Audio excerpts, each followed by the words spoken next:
आखिर क्यों भगवान विष्णु को लेना पड़ा बड़ा अवतार? पृथ्वी को रसातल में डुबाने वाला राक्षस कौन था?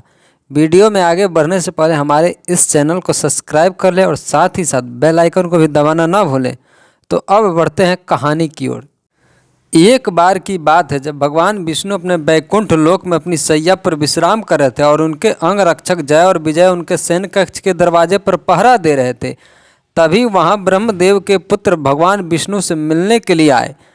भगवान विष्णु विश्राम कर रहे थे, इसलिए उनके अंग रक्षक जय और विजय ने ब्रह्मदेव के पुत्रों को भगवान विष्णु के कक्ष के बाहर प्रतीक्षा करने के लिए कहा। तो इस बात पर ब्रह्मदेव के पुत्र भगवान विष्णु के अंगरक्षक जय और विजय पर अत्यंत क्रोधित हो गए। उन्होंने उन दोनों को कहा कि हम भगवान विष्णु से मिलने के लिए आए हैं और आप हमें रोक नहीं सकते हैं। लेकिन जय और विजय ने उनकी एक न सुनी और उन्हें अंदर नहीं जाने दिया। इस पर ब्रह्मदेव के पुत्र उन दोनों उस पर बहुत क्रोधित हो गए और अपने क्रोध में आकर उन्होंने भगवान विष्णु के अंगरक्षकों जय और विजय को वहीं खड़े खड़े श्राप दे दिया कि तुम दोनों पृथ्वी लोक पर मनुष्य के रूप में जन्म लोगे और तुम दोनों अपने समय के सबसे निर्दयी व्यक्ति बनोगे। इस पर भगवान विष्णु के अंगरक्षक जय और विजय ब्रह्मदेव के पुत्रों से क्षमा याचना करने लगे, लेकिन अब दिया हुआ श्राप वापस नहीं लिया जा सकता था। कि अपने कक्ष के बाहर शोरगुल सुनकर भगवान विष्णु उठकर बाहर आए और उन्होंने देखा कि दोनों आज्ञाकारी अंगरक्षक भगवान ब्रह्मा के पुत्रों से क्षमा याचना कर रहे हैं। इस पर भगवान विष्णु ने पूछा क्या हुआ? तब ब्रह्मदेव के पुत्रों ने उन्हें पूरा वाक्य सुनाया। इस पर भगवान विष्णु ने ब्रह्मदेव के पुत्रों से कहा कि यह तो मेरे अंगरक्षक है, इन्होंने तो बस अपने कर्तव्यों का पालन किया है। अपने अंगरक्षकों की क्षमा याचना पर भगवान विष्णु ने उन दोनों को बताया कि तुम लोग पृथ्वी लोक पर मनुष्य के रूप में अवश्य जन्म लोगे, लेकिन अगर तुम दोनों की मृत्यु मेरे हाथ हो तो तुम दोनों का यह श्राप मिटाया जा सकता है, और इस तरह अगर तुम दोनों की मृत्यु मेरे हाथों हो तो तुम दोनों को इस वजह से मुक्ति हो जाएगी। दिए गए श्राप के अनुसार जय और विजय ने पृथ्वी लोक पर मनुष्य के रूप में एक ही घर में दो भाइयों के रूप में जन्म लिया और जन्म लेते ही दोनों बड़े हो गए। एक का नाम हिरण्याक्ष और दूसरे का नाम हिरण्यकश्यप। हिरण्याक्ष बड़ा होकर ब्रह्म भगवान का भक्त बन गया। उसने भगवान ब्रह्मा को प्रसन्न करने के लिए बहुत कठोर तपस्या की और उसकी तपस्या से प्रसन्न होकर भगवान ब्रह्मा उसके सामने प्रकट हुए और हिरण्याक्ष से कहा, वत्स मांगो, तुम्हें क्या मांगना? इस पर हिरण्याक्ष ने भगवान ब्रह्मा से कहा कि आप मुझे अमर होने का ऐसा वरदान दीजिए कि जिससे मैं किसी भी अस्त्र या शस्त्र, देव या दानव, पशु पक्षी किसी के भी हाथों ना मारा जाऊं, मुझे अमरता का वरदान दीजिए। भगवान ब्रह्मा ने हिरण्याक्ष को तथास्तु कहा, वहाँ से अंतर्धान हो गए।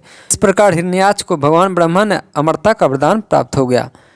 ब्रह्मदेव से वरदान मिलने के बाद दोनों राक्षसों को लगा कि अब तो अमर हो गए हैं, उन दोनों को अब कोई नहीं मार सकता, और अपने इस अहंकार की वजह से वे दोनों भगवान विष्णु को भी तुच्छ मानने लगे।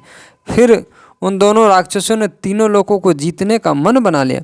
हिरण्याक्ष राक्षस ने स्वर्ग लोक के जीतने के लिए स्वर्ग लोक पर आक्रमण कर दिया। जब स्वर्ग लोक के देवताओं को पता चला कि हिरण्याक्ष ने स्वर्ग लोक पर आक्रमण कर दिया, उसका आक्रमण इतना भीषण था कि स्वर्ग लोक के सारे देवता स्वर्ग लोक छोड़कर भाग गए। कोई भी देवता हिरण्याक्ष का सामना करने में सक्षम नहीं था। जब हिरण्याक्ष ने बिना किसी युद्ध के इंद्र लोक पर कब्जा कर लिया तो उसे रहा नहीं गया, क्योंकि वो किसी से युद्ध करना चाहता था। तो हिरण्याक्ष अपनी युद्ध की प्यास बुझाने के लिए समुद्र के किनारे खड़ा हो गया और वरुण देव की राजधानी जा पहुंचा। और वरुण देव की राजधानी में पहुंचकर हिरण्याक्ष ने वरुण देव को युद्ध के लिए ललकारते हुए बोला, हे वरुण देव, आपने धरती के सारे राक्षसों को हराकर राजसूय यज्ञ किया था। आज मैं हिरण्याक्ष एक राक्षस आपको युद्ध के लिए ललकारता हूँ। आइए मुझसे युद्ध कीजिए और मेरे युद्ध की प्यास बुझाइए।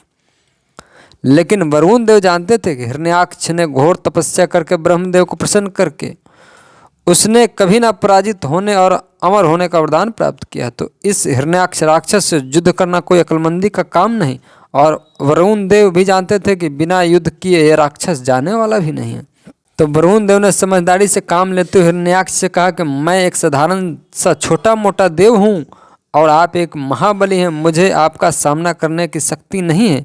आपसे युद्ध करने के काबिल तो सिर्फ विष्णु देव हैं। मुझे हराकर आप अपनी शक्ति और अपना बल यहाँ साबित नहीं कर पाएंगे। अगर आपको युद्ध ही करना है तो आप विष्णु भगवान से युद्ध कीजिए। हिरण्याक्ष को लगा कि वरुण देव ठीक ही कह रहे हैं, मुझे विष्णु देव से ही युद्ध करके उनको हरा देना चाहिए। तो हिरण्याक्ष राक्षस ने वरुण देव से विष्णु भगवान का पता बताने को कहा और वरुण देव ने हिरण्याक्ष राक्षस को विष्णुदेव का पता बता दिया तो वो विष्णुदेव से युद्ध करने निकल पड़ा।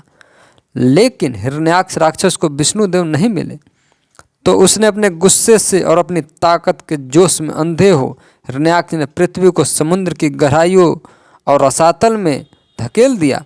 इस तरह पूरी पृथ्वी पर हाहाकार मच गया। सारी पृथ्वी को समुद्र की गहराइयों में डुबा देने से पृथ्वी पर हो रहे सारे हवन पूजा प्रार्थना का रुक गए। इससे देवताओं की ताकत और कम होने लगी। तो सारे देवता मिलकर भगवान विष्णु के पास पहुंचते हैं और भगवान विष्णु से निवेदन करते हैं कि आप हिरण्याक्ष नामक राक्षस को नष्ट करने की कोई तरकीब सोचिए। इस पर विष्णु भगवान ने सारे देवताओं का अनुरोध स्वीकार कर लिया और उन्होंने हिरण्याक्ष राक्षस को मारने का निश्चय कर लिया। विष्णु भगवान ने हिरण्याक्ष को मारने के लिए वराह का रूप धारण किया और अपने तीखे और लंबे दांतों की मदद से पृथ्वी को महासागर की गहराइयों से बाहर निकाल लिया। विष्णु भगवान को वराह रूप में देखकर उसने तुरंत विष्णु भगवान पर अपनी गदा की मदद से हमला कर दिया। इस पर विष्णु भगवान और हिरण्याक्ष के बीच में भयंकर युद्ध हो गया। हमारे हिंदू धर्म और शास्त्रों और पुराणों के मुताबिक भगवान विष्णु और हिरण्याक्ष के बीच युद्ध पूरे 1000 सालों तक चलता रहा और अंत में भगवान विष्णु ने अपने सुदर्शन चक्र की मदद से हिरण्याक्ष का सर धड़ से अलग कर दिया। जब हिरण्याक्ष का अंत हो गया तो विष्णु भगवान ने समुद्र की गहराइयों में समा चुकी पृथ्वी को अंततः जल से बाहर निकाला, पृथ्वी को संतुलित किया और पृथ्वी पर जीवन एक बार फिर से सम्मान हो गई।